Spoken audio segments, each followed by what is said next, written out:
Hello बच्चों, क्या हाल चाल है। मेरा नाम अनुदीक्षित है और जे मेंस की पीवाईक्यू बूस्टर सीरीज़ में आज का सवाल 2021 के पेपर से है। ग्रेविटेशन का सवाल है, अच्छा सवाल है। क्वेश्चन देखो। क्वेश्चन कह रहा है कि एक सॉलिड स्फीयर है और इस स्फीयर के सेंटर से 3r दूरी पर डायग्राम गिवन है, ठीक है। तो रेडियस r हो गई और सरफेस से डिस्टेंस 2r है। तो यहाँ से 3r दूरी पर एक छोटा मास है m और ये जो सॉलिड स्फीयर है इसका बड़ा मास है m और ये बड़ा m या स्फीयर इस मास को कितने फोर्स से अट्रैक्ट कर रहा है, F1 से। चलो तो हम पहले सिर्फ एक पूरे सॉलिड स्फीयर की बात कर लेते हैं। कितना डिस्टेंस पर है बेटा, ये यहाँ से 3r डिस्टेंस पर एक मास है m और इसका मास है m। तो कितना फोर्स लगाएगा भाई, ये फोर्स लगाएगा ये g m और सेंटर टू सेंटर डिस्टेंस बेटा हो गई अपॉन 3r स्क्वायर। और कितने फोर्स से अट्रैक्ट कर रहा है, F1। तो 3GMM upon 9r square. Question number 1। आगे क्वेश्चन कह रहा है कि इसमें आपने एक ना कैविटी कर दी स्फीयर में, कितनी रेडियस की, r/2 की। तो बताओ जो फोर्स हो गया वो हो गया F2। तो हमें F1 और F2 का रेशो बताना है। तो भैया जब आपने इसे काट के अलग कर दिया तो क्या स्फीयर के इस पार्ट की वजह से जो भी फोर्स लग रहा था वो कम हो गया, ठीक है। तो नेट टोटल फोर्स ये था। अब अगर मैं रिमेनिंग पार्ट की वजह से फोर्स निकालूंगी तो रिमेनिंग पार्ट का फोर्स कितना आएगा, टोटल जितना फोर्स लग रहा था और फिर तुमने जितना हटाया, जितना फोर्स कम हुआ। तो कितना फोर्स कम हुआ है भाई, ये पार्ट की वजह से जितना फोर्स लग रहा था ना वो डिक्रीज हो गया। बोलो हाँ कि ना। तो ये जो पार्ट है इसकी रेडियस कितनी है, r/2।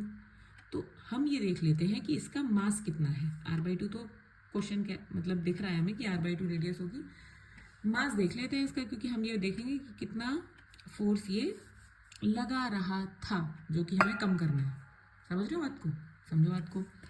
ये जो r/2 का रेडियस जो आपने हटाया, इतना मास यहाँ से निकाल लिया, उस मास की वजह से कुछ फोर्स कम हो गया। पहले इतने फोर्स से अट्रैक्ट कर रहा था, अब फोर्स कम हो जाएगा। तो कितना कम होगा, किसकी वजह से कम हुआ, इसकी वजह से। तो वो डिक्रीमेंट कितना होगा फोर्स में वो निकाल ले रहे हैं, ठीक है। तो कितना होगा, तो मैं उस फोर्स को मान लेती हूँ F'। तो G और इसका मास निकालना पड़ेगा। देखो इसका, तो इसका मास कैसे निकालेंगे।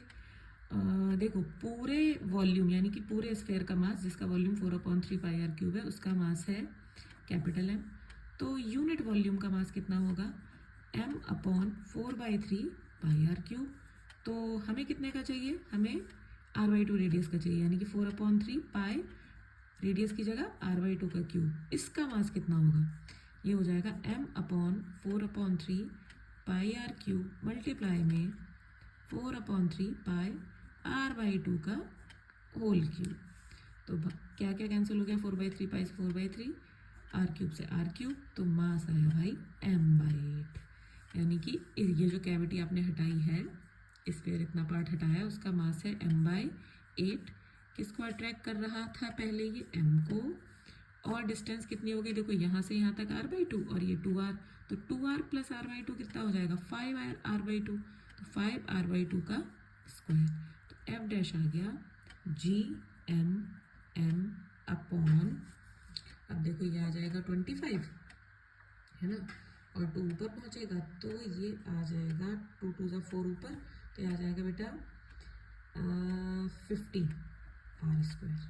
ठीक है, देखो ये 5 5 ज़ा 25, 2 2 ज़ा 4 ऊपर जाएगा और 4 2 ज़ा 8, तो 25 × 2 50 हो जाएगा। अब इतना फोर्स जो है वो कम हो जाएगा।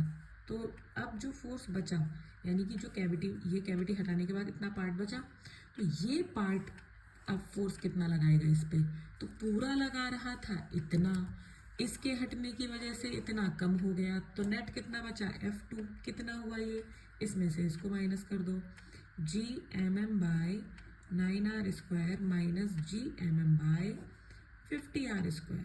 बिल्कुल सही। तो F2 यहाँ से आ गया, GMM/r² को कॉमन ले लो, अंदर बचा 1/9 माइनस 1/50। अब ये आ गया इक्वेशन नंबर 2। डिवाइड कर दो इसको, तो F1/F2। तो देखो GMM/r² से GMM/r कैंसिल हो जाएगा, ऊपर क्या बचेगा, इसको इससे डिवाइड करते हैं। ऊपर बच रहा है 1/9 और नीचे बचेगी ये टर्म 1/9 माइनस 1/50। ये आ जाएगा 1/9, एलसीएम लो भाई, ये आ जाएगा 50 इंटू 9, और ये 50 माइनस 9, यहाँ 9 से 9 कैंसिल, तो ऊपर जाएगा बेटा 50 और नीचे बचेगा 41, तो रेशियो आएगा इसका 50:41। समझ में आया सबको? लगे रहो भाई, यही समय है, अपना 100% दो, बोर हो रहे होगे लेकिन पढ़ते ही रहना है, पढ़ते ही रहना है कंसिस्टेंसी के साथ। All the very best.